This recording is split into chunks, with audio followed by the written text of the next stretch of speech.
জুলহিজ্জাতে 3টা আছে। 1 হজের দিন আছে, 2 আরাফার দিন আছে, 3 কুরবানি আছে। 3টে বড় ইবাদত। কুরবানি কিন্তু খুব দামি ইবাদত। কে যে ফাঁকি দিল হুজুর, খালি বললো যে ভাগে করো।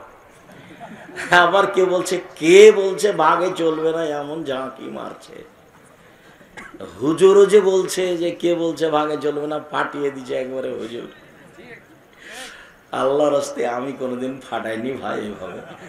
আমি বলেছি প্রত্যেকটা পরিবারের জন্য একটা কুরবানি অন্তত দিতে হবে, হয় গরু, না হয় খাসি, না হয় ছাগি, না হয় ভেড়া ভেড়ি, একটা কম দামে নিচে থাকি। আর আপনারা যারা ক্ষুদ্র কালিকুর বড় কালিকুপুরে বসবাস করেন, ধনী মানুষ আছেন, 4টা 5টা 10টা 12টা করে জয় করবেন, মানুষে খাবে নিয়ে যাবে। 2-4-5 লাখ টাকা খরচ করবেন। টাকা রেখে গিয়ে কি করবেন? ছেলে মেয়ে খালি ভাগ করে নেবে, মারামারি করে, প্রয়োজনে মামলা করে।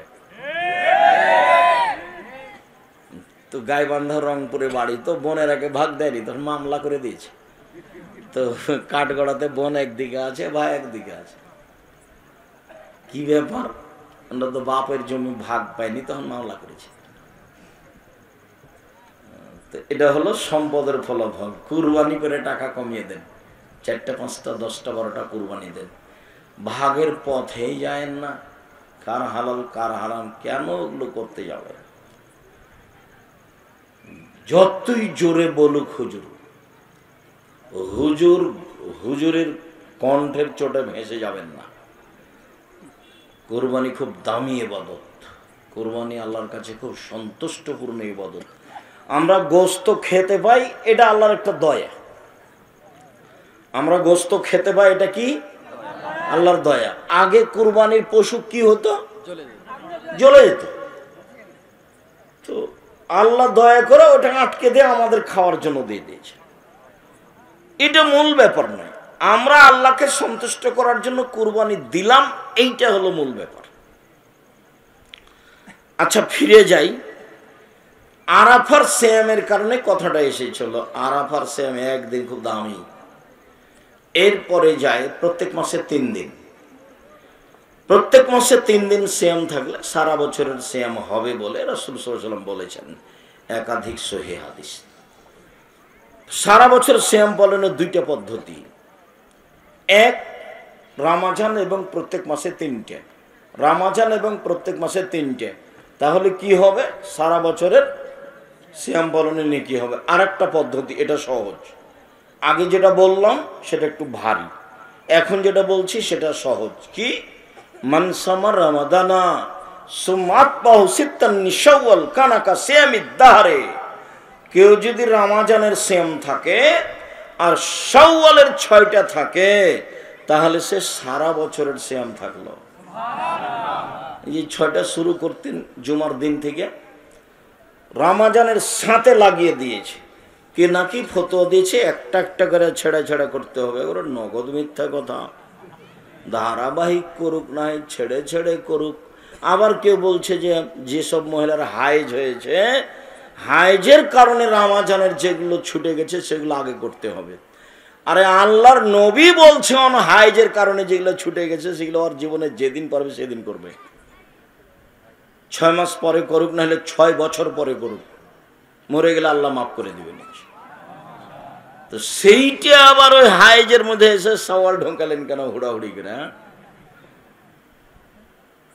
পৃথিবীর সব মুসলিম পুরুষ নারী আল্লাহকে সন্তুষ্ট করার আশায় সবচেয়ে দামি ইবাদত, যার বিনিময় জান্নাত, রমজানের পর পরই 6টা। ফাঁসিও হবে না, চুলিও হবে না, সহজেই করতে পারবেন। সাহারি খান, খাওয়া ভালো, সাহারি না খেলেও হবে। আমি তো ছাত্র জীবনে যখন একদিন সিয়াম থাকতাম, একদিন এমনি থাকতাম, তো একদিনও সাহারি খাইনি। খাওয়া ভালো, কিন্তু সাহারির ব্যবস্থায় তো নাই। আর ওই অভ্যাসটা থাকার কারণে এখনো অত ওই সাহারির পরে হিসাব করা যায় না। বাস সিয়াম থাকার যেদিন সেদিন থাকলাম, আল্লাহ ভরসা। তো বলছিলাম এবাদতের জগতে সবচেয়ে দামি এবাদত শ্যাম, যার সমপর্যায়ের পৃথিবীতে কোনো এবাদত নেই। মর্মে সারা বছর শ্যাম পালনের দুইটা পদ্ধতি বললাম, একটা একটু ভারী আর একটা একেবারেই সহজ। বলেন তো একটু ভারী কোনটা? প্রতি মাসে 3টে, আর রমজান, এ হলো সারা বছর। আর একেবারেই সহজ কোনটা? রমজান আর সওয়ালের 6টা। আপনাকে আমি অনুরোধ জানাচ্ছি, উপস্থিত বৈঠকের মুসলিম বোন, সারাদিন থেকে ঢং ঢং করে ল্যাংটা হয়ে ঘুরে বেড়াচ্ছ, এখনো ঘুরে বেড়াচ্ছ কেন? শরম হয় না তোমার? আপনাদের এদিকে নওগাঁয়ে, কালী, এইসব জায়গাতে জোহর থেকে বেটি ছেলেগুলো ঘুরে বেড়াচ্ছে কেন? আপনি ওর বাপ নন? আপনাকে খারাপ লাগে না কেন? এটা আপনার একটা অযোগ্যতা। আপনি বাপের একটা ক্ষমতা দেখাবেন, মেয়ে তো আপনার, জবাব তো আপনাকে দিতে হবে। এটা আপনি বুঝতে চাচ্ছেন না কেন? খালি শুনেই থেকে যাচ্ছেন কেন? কতদিন আপনাকে বললাম যে 3 শ্রেণীর মানুষ জান্নাতে যাবে না, তার মধ্যে আপনি একজন, যে হলো দায়ুস। বেটি তো আপনার, জবাব আপনাকে দিতে হবে। মেয়ে আপনার, জবাব আপনাকে দিতে হবে।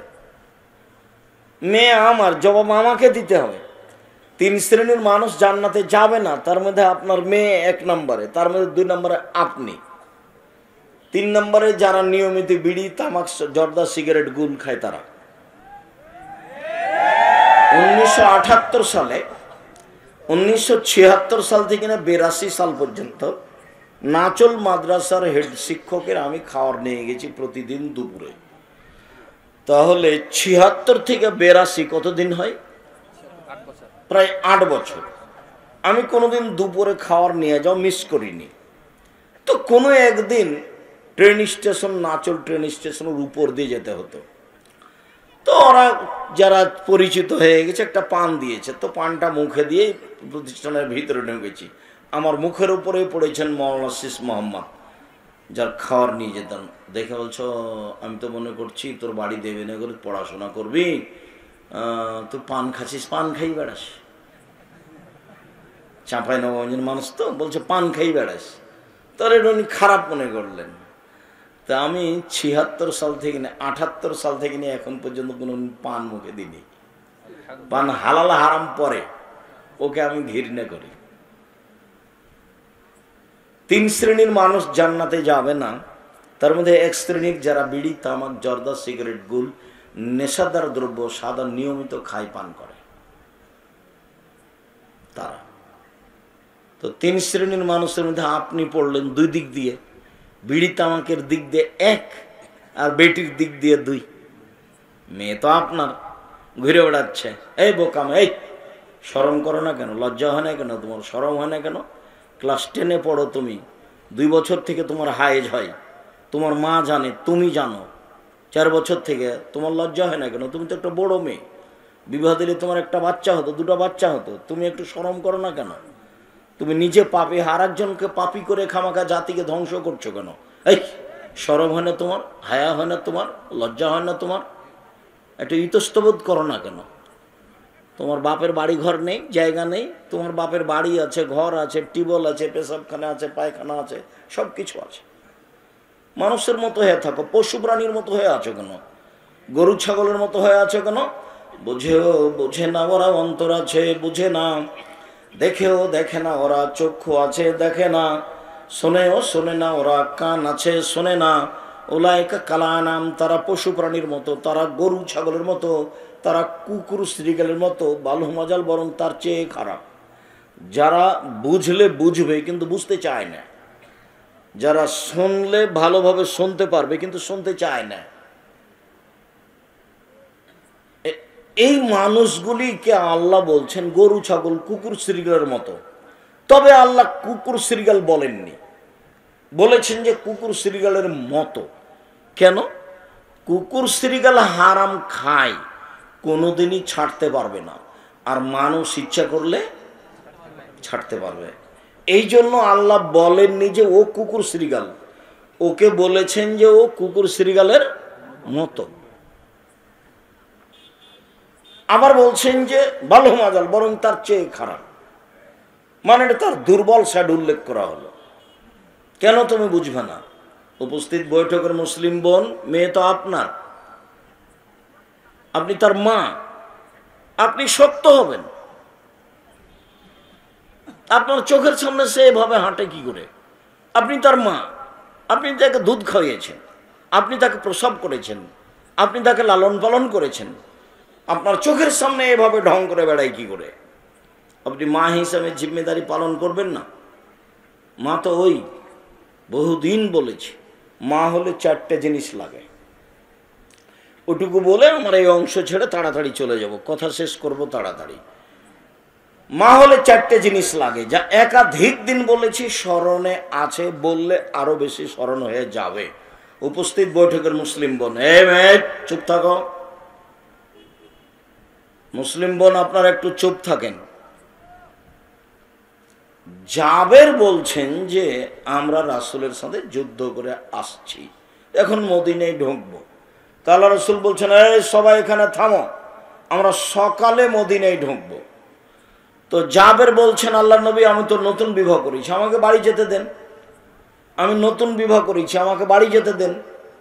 তখন আল্লাহ রাসূল বলছেন, নতুন বিবাহ করেছ? কুমারী মেয়ে বিবাহ করেছ না তালাক প্রাপ্ত মেয়ে বিবাহ করেছ? তা আল্লাহ নবী আমি তালাক প্রাপ্ত মেয়ে বিবাহ করেছি। কেন কুমারী মেয়ে বিবাহ করলে না? কেন অবিবাহিতা মেয়ে কেন বিবাহ করলে না? তুমি তার সাথে খেলতেও, তোমার সাথে খেলতো। আল্লাহ রাসূল এগুলো বললেন।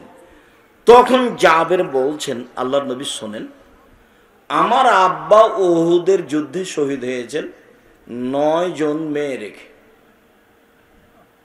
আমার 9 জন বোন আছে।